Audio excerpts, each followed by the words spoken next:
Now, Oda is giving me heavy mystery vibes with this installment of One Piece, having the plot form in front of our eyes, from us respecting the woman Holy Knight's power to us seeing the kid with Shanks be a legit mystery himself when it comes to being a half-breed, and maybe related to Scopper Gaban, but I'll talk about that a little bit later. And then of course the fact that a human impregnated a giant, like the reverse of Stussy and Whitebeard on steroids. The action here was intense, and I found it really interesting with Shanks' twin getting more badass. All I'm trying to say is Oda is not missing with this Elbaf arc. It's like Sky P on steroids, and the fact that we're getting super endgame vibes with this arc, just like we did with Wano and Onigashima Raid versus Kaido and Big Mom, to of course Egghead Island with Saturn and Gorosei and the Admiral Kizaru. The final saga is a stark reminder that One Piece is coming to an end, and finally, so let's do a deep dive on this One Piece chapter, One Piece 1135, because it was a great one. And the first thing I want to talk about is this woman Holy Knight, because last chapter I kind of ignored her that much. I was more focused on the Shanks twin, and you guys cannot blame me. That is just a crazy concept that Oda just recently introduced.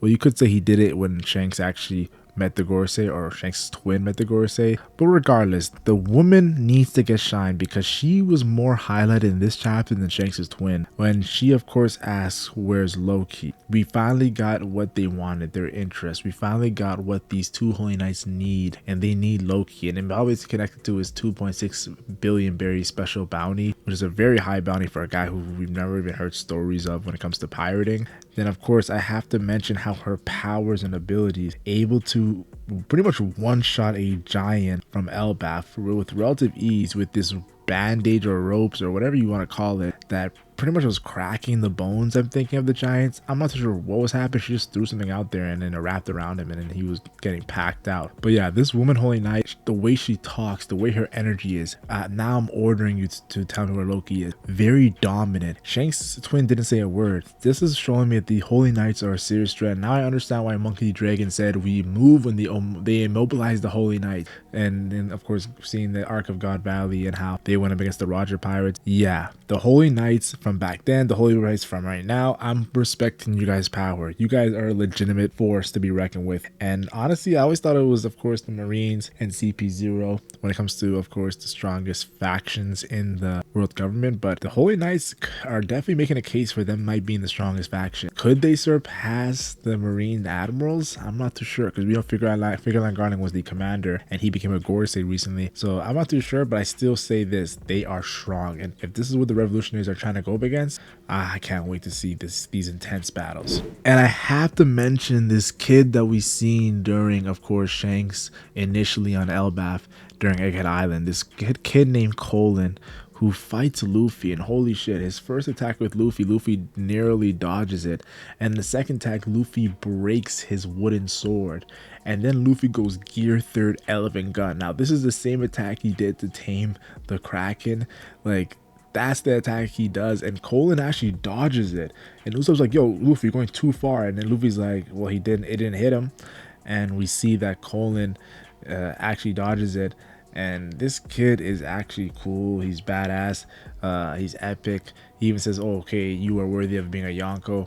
He's the only violent kid on Elbaf, and I'm interested in this kid's plotline. What's even more interesting about Colin is actually his lineage. His mom Ripley, I already talked about it last chapter, if you guys watched that. Yeah, she's hot and she's a giant. She's probably the hottest giant. I don't know, maybe people might say Gerd, but let's not get too distracted.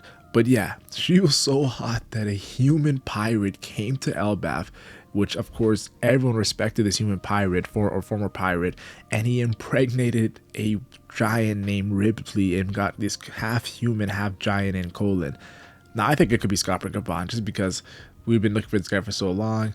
It has to be the guy who's with Crockett's. It has to be the guy who was wandering on Elbaf just recently, and of course Louis Arnold, it was coded.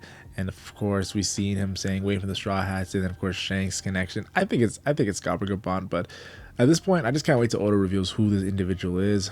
But all in all, the fact that he didn't marry Ripley because of the whole age difference, I'm wondering if they're going to talk about this, how Elbaf's time is different, because if Elbaf's time was really different, wouldn't the guy just stay on Elbaf and not age slowly, just like Ripley? That's why I know this whole time thing might not be as how do I say this?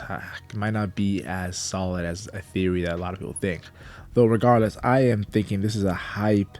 And I think this Colon kid is actually pretty powerful. The fact that he's making Luffy go gear 3rd and using Haki, yeah, this guy is legit. Not like crazy powerful, but he has potential to surpass Loki as the strongest giant in the future and when 2 Piece comes out.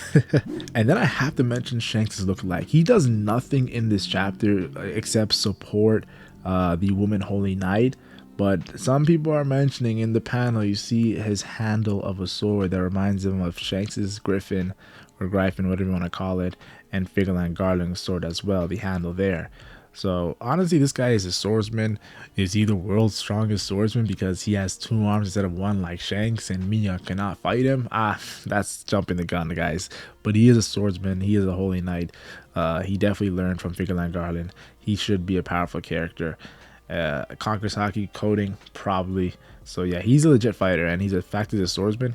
Wouldn't be surprised if Zoro runs into him. I've always said Zoro needs to break that Sandeki Zatsu sword, but maybe this is the guy to do it. I don't know, but I still have to talk about Shanks Twin this chapter because it's such a crazy concept. I loved how in this chapter Oda recognized all the times we actually interacted with giants, from Little Garden with Dory and Broggy, and they thank Luffy for protecting their pride. And then of course Kashi and Omi for freeing them after they've been fooled on Eddie's lobby. And then of course Hyuruden, who Dressrosa was almost sinking, like he was almost done. He was almost erased, and thanks to Luffy he was saved. And they praised Luffy for his Yonko status, and of course the Wano incident of taking on the monsters Kaido and Big Mom. This feast was cool because it was kind of like it was a Yonko ceremony in a sense. Like we finally became Yonkos, so now we're getting accepted as Yonkos in a ceremony. And I felt like it was a great feast that they actually hosted. I loved it. And then of course Stanson, and he talks about how it's fate that he joined under the banner. Of course him being on Sabaody with Rayleigh, and he mentioned Rayleigh's Conqueror's Haki, and he also was freed by Luffy, by the help of Luffy going against Celestial Dragon. So I thought it was amazing that he looks a little different. I won't lie, he does look different, like extremely different, but it's cool to see that it's all coming together when it comes to Luffy and his interactions with giants that are now all under Luffy. Or not really under Luffy, but they're all here with Luffy right now. So, and I have to mention that end of the chapter, what a mind-mangling moment when we see the Mountain Beard Jaru, the hero of the giants, one of the oldest, if not the oldest being in the world at 408 years old. 408, he probably is there's only Imu who's probably older than him. Imu had the immortal surgery, so it doesn't count. And this guy has a sword in his head. Yes, a sword piercing his helmet and going to the other side. It's just mind-boggling. It really shows you how legendary this guy is. But I don't remember having a sword like that in Big Mom's flashback, so this has to be relatively new. And then also I have to mention Nolan. Guys, yes, Nolan. The fact that he was alive when Nolan was alive, maybe we get some cool little Easter eggs from Jaru. I can't wait if he does. And I have to mention Biblo, this owl that makes small things into big things, and it's been an owl at the library for centuries.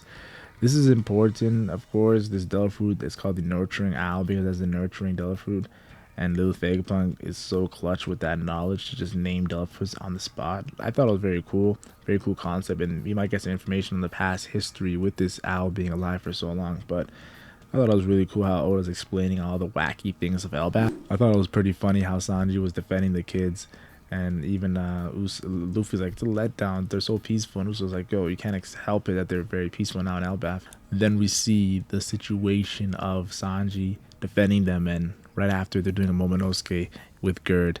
I thought it was hilarious that they were doing that.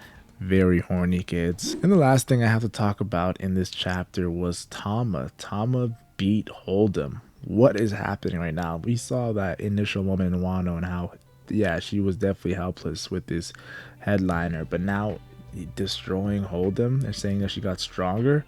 Yo, the power clipping in One Piece is insane. But yeah, that is the chapter. I enjoyed it thoroughly. The woman Holy Knight's getting a little more spotlight, and then of course Colin being a half human, half pirate makes him more interesting as a kid. This same kid that was involved with Shanks. And then obviously I have to mention the whole situation of Shanks' lookalike and his sword handle. But yeah, I thought it was a really interesting chapter. I think next chapter is going to be hype as well. And honestly, I have some videos around some of the things that happened in this chapter coming out soon. So I think you guys will enjoy it. And don't forget, Loki's still a thing, yo. Loki's still a thing. They're looking for Loki, and Luffy's about to free Loki. So I wonder if Luffy and Loki are gonna go against Shanks lookalike and the Woman Holy Light. Maybe. I'm not too sure, but thoroughly enjoyed today's chapter, and I had to drop a video real quick for you guys. You guys deserve it, guys. You guys been supporting the channel really well, and I'm happy that you guys are doing it, and I appreciate it. Thank you, guys.